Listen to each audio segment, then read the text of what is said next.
So when we're talking about insurance, really, insurance is gambling. Both for the insurers and the people who are insured.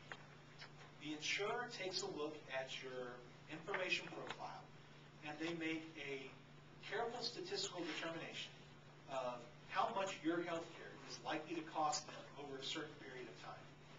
And then they charge you a premium that, if their calculations are correct, would allow them not only to cover those expenses, but also to cover their profit and paying their employees.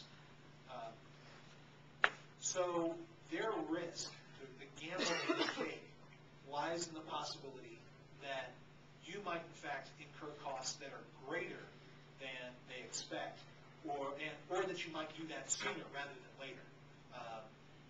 If their calculations are correct, though, then just like a casino, they will ultimately come out ahead. No matter how much your health insurance or your health care ends up costing, they will have charged you enough that those costs are covered, plus they get a profit. So for the person who is being insured, there's also a gamble. If in fact the insurance companies are correct, and they usually are, the person being insured will end up paying far more for their health care than they would if they had remained uninsured and just set up a savings account designated for healthcare costs. Essentially, the extra money that they are paying buys them peace of mind, but in a strict financial sense, they usually would be better off putting 85% of what their health insurance premium is into an interest-bearing account so that the money would be there and readily available for use whenever they need it. Whenever healthcare costs emerge, they could then use it for any procedure that they needed. They could go to any provider that they needed. And as you're aware, under a lot of health insurance policies, you actually have restrictions on what kinds of procedures are covered. And a lot of the money that gets spent in the health insurance industry is legal battles over, do we have to cover this condition or do we not have to cover this condition? That's where a lot of the money goes. And there's uncertainty on the part of the person who needs the health care about whether their insurance company will actually cover what they need covered. If you just save up the money, that's not a concern.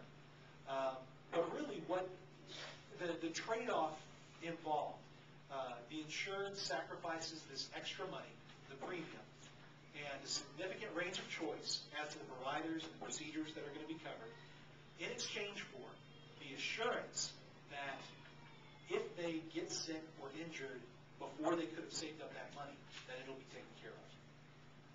So there is value to be found in having insurance, but for some people, in fact, for a lot of people, they probably would be better off self-insuring. So I'd like that to be at the forefront of everyone's mind when we talk about, is it wise to force everyone to get a health insurance policy? In fact, on the level of policy, effectively, Congress is imposing a punishment, a discouragement on people who would make the choice that ultimately might be financially better for them. And I think we have to question whether that is a wise policy to pursue. If we could hang on to questions, I'm going to do Q&A at the end. So beyond policy, let's get into the question of what the Constitution says. As you're aware, we've got a federal system here, and the U.S. Constitution provides certain powers to Congress and certain limitations on that power. And then we've got state constitutions, which also provide for powers and certain limitations on power. As you remember, congressional authority is supposed to be restricted to a handful of enumerated powers. And what I'm going to do today is I want to talk about both how the Constitution should be interpreted and applied and how it's likely to be interpreted and applied.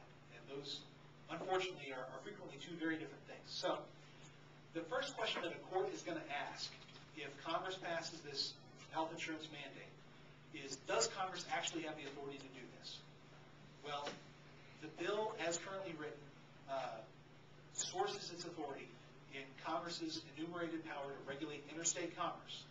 So when the founders passed this restriction on congressional authority, or rather when they granted this specific power as opposed to the entire world of powers, the concern was that the states might start putting up barriers, economic barriers among themselves. So that, for example, if you produced a good in Missouri and then tried to go and sell it in Iowa or Kansas, those states might put up a financial barrier saying you have to pay a tariff if you're going to sell your goods here.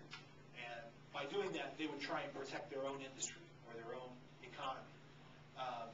The founders recognized this is not the way to run a nation. I mean, if we're going to all be under this umbrella called the United States, we can't have this kind of interstate barrier. So Congress has the authority to regulate interstate commerce and prevent this kind of thing. So that's the original intent. Over time, however, this provision has been construed very, very broadly. So that roughly 60, 70 years ago, there was a case called Wickard v. Filburn. Some of you might have heard of it, where Congress had imposed certain limits on growing crops. And it turns out that a farmer named Filburn had exceeded the limits that Congress had set. And so they tried to enforce the law against him. And he said, well, wait a minute. The crops that I grow on my property, I'm only using to feed my livestock and to feed my family. I'm not taking this stuff to market. And if I'm not engaging in commerce, then how can Congress, under the guise of the interstate commerce power, tell me what I can and can't do? And the question goes up to the U.S. Supreme Court. The Supreme Court, in their infinite wisdom, says, well, okay, so you're not putting this product into the stream of commerce, but by growing and consuming these goods, you are affecting the stream of commerce, because otherwise you would have to go and purchase something, or you'd have to go and sell something. And that's good enough for us. So this counts under the Interstate Commerce Clause. Now, that has been, by and large, the law of the land for several decades. There have been a couple of cases that kind of questioned the extent of Congress's power in this provision. The first was a case called Lopez. This was back in the 80s or 90s, and Congress had passed a law saying that you were not allowed to possess firearms within a certain distance of a school. And the response was, Congress doesn't have authority to pass this law. Whether or not this person has a gun within a certain distance of the school has nothing to do with interstate commerce. And sure enough, the Supreme Court said, you know what, he's right. There's nothing about having a gun in certain proximity to a school that makes a difference for interstate commerce. Congress, you're not allowed to do this. They struck it down. It was one of the first cases in a very, very long time that Congress had found a limit to its authority. The second case was called Morrison.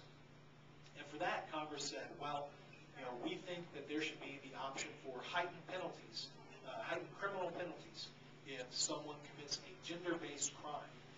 And they went and they commissioned a bunch of studies that said, gender-based crime is awful and it has certain effects on the stream of interstate commerce. And the Supreme Court said, you know what, we're not buying it. We just don't think that gender-based violence has enough to do with interstate commerce that Congress can, justify passing laws about it under its interstate commerce authority. So there was this idea that, okay, maybe we have found the limit of what the Supreme Court's going to allow, and we'll start to see the tide shift back in the other direction to where, the original intent would happen.